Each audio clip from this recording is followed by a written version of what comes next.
देखिए, आज P-2 day पर जो है टैगिंग होती है, जितने हमारे पोलिंग पर्सनल होते हैं, जो पुलिस के पदाधिकारी होते हैं, और टैगिंग सफलतापूर्वक हम लोगों ने करा लिया है। समय से पहले ही जो सामग्री देनी होती है, जो राशि ट्रांसफ़र की जाती है, वो भी हम लोगों ने करा लिया है।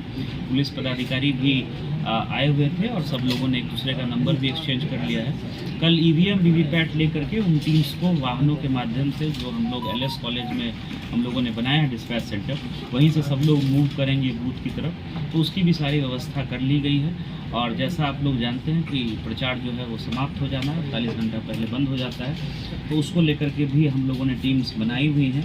धारा 144 का जो ऑर्डर है वो भी निकला हुआ है। बूथ पर हम लोगों की सारी सुविधाएं रहेंगी। मल्टी लेयर सिक्योरिटी का हम लोगों ने इंतजाम किया है। उस कड़ी में zonal magistrate, super zonal magistrate, sector officer, उनके साथ में पुलिसकर्मी, पुलिस पदाधिकारी, सारा हम लोगों ने टैग किया है। पर्याप्त संख्या में हम लोगों को पैरामिलिट्री फोर्स मिला है। और आप देखेंगे तो हम लोगों का जो इस चरण का चुनाव है, उसमें लगभग 99% बूथों पर जो है पैरामिलिट्री फोर्स रहेगा। आधे बूथों पर वेबकास्टिंग की व्यवस्था की गई है, CCTV कैमरा लग रहा है। 50% बूथों पर वेबकास्टिंग होगी, जिसको यहाँ से लेकर के इलेक्शन कमीशन ऑफ इंडिया तक भी जो सीनियर ऑफिसर्स हैं वो लोग भी देख सकते हैं। तो फुल प्रूफ हम लोगों की व्यवस्था है और अच्छी तैयारी है। हम लोग ये उम्मीद कर रहे हैं कि बहुत अच्छे वातावरण में और शांतिपूर्ण तरीके से चुनाव संपन्न होगा। हम लोगों ने अभियान भी चलाया है कि मतदान प्रतिशत बढ़े, उसको लेकर कई कार्यक्रम भी हुए हैं। तो इस बार मतदान प्रतिशत भी अच्छा रहेगा, ये भी हम लोगों की उम्मीद है, और बहुत शांतिपूर्ण तरीके से चुनाव संपन्न। कितने मॉडल बने हैं? हर एक विधानसभा में एक मतदान केंद्र को चिन्हित किया गया है, जहां महिला कर्मी ही, चाहे वो पीठासीन पदाधिकारी हो या कार्मिक P1, P2, P3 हो, तो हर एक विधानसभा में एक मतदान केंद्र को चिन्हित किया गया है, जहां महिला मतदान कर्मी ही चुनाव को संपन्न कराएंगी। उस मतदान केंद्र पर भी हम लोग आवश्यक सुविधाएं जो है वो सुनिश्चित कराएंगे। निःशक्त और दिव्यांगों के लिए क्या विशेष व्यवस्था की गई? निःशक्त और दिव्यांग, जैसे जिन्होंने होम वोटिंग के लिए आवेदन दिया था, तो उनकी होम वोटिंग हम लोगों ने करा ली है पोस्टल बैलेट के माध्यम से। अभी अगर वो आना चाह रहे हैं, बूथ पर वोट करना चाह रहे हैं, तो जो सक्षम ऐप है या 1950 है, हम लोग का कंट्रोल रूम का नंबर है, उस पर अगर आप कॉल करते हैं और आपको जो है सुविधा चाहिए, असिस्टेंस चाहिए, तो हमारे जो सेक्टर ऑफिसर्स हैं वो मूव करेंगे और वहाँ से घर से उनको ला करके वोटिंग करा करके फिर घर पे उनको अपनी गाड़ी से छोड़ देंगे। ये व्यवस्था जो है 85 साल से ज़्यादा उम्र के जो बुज़ुर्ग हैं और जो हमारे दिव्यांग भाई बहन मतदाता हैं, ये उनके लिए है कि ये व्यवस्था वो अवेल कर सकते हैं। इसके अतिरिक्त बूथों पर व्हील चेयर रहेगा, हर एक लोकेशन पर रैंप की व्यवस्था है, तो दिव्यांग जो हमारे मतदाता हैं तो किसी तरह की असुविधा नहीं होगी। इसको लेकर के हम लोगों ने व्यापक तैयारी की है। ज़्यादा से ज़्यादा वोट हो उसके लिए क्या करना चाहिए? स्वीप की गतिविधियां हम लोगों ने की है। अभी आपने देखा मैथिली ठाकुर जी का प्रोग्राम हुआ, जीविका दीदियों को हम लोगों ने काफ़ी इन्वॉल्व किया है। एक SSG की बैठक हुई है, जिन्होंने अच्छा काम किया उनको हम लोगों ने सम्मानित भी किया है। और जो पंचायत स्तर के फंक्शनरी होते हैं, जैसे जीविका दीदी है, आंगनवाड़ी सेविका सहायिका है, आशा कार्यकर्ता है, जिनके बूथ पर मतदान प्रतिशत पिछले चुनाव से बढ़ेगा, उनको प्रोत्साहन राशि भी जो है वो देने का आयोग का निर्णय है। CO ऑफिस से वो भी लेटर आया है, तो उसके संबंध में भी हम लोगों ने अवगत कराया है।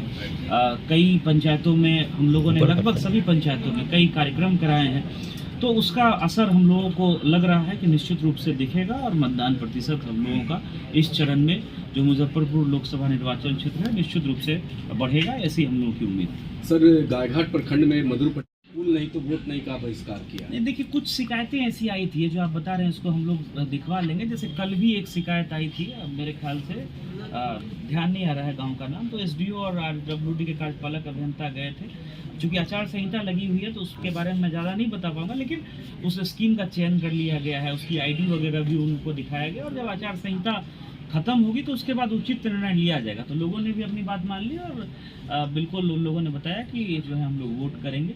तो इस तरह का गायघाट का कुछ होगा तो हम लोग दिखवा लेंगे।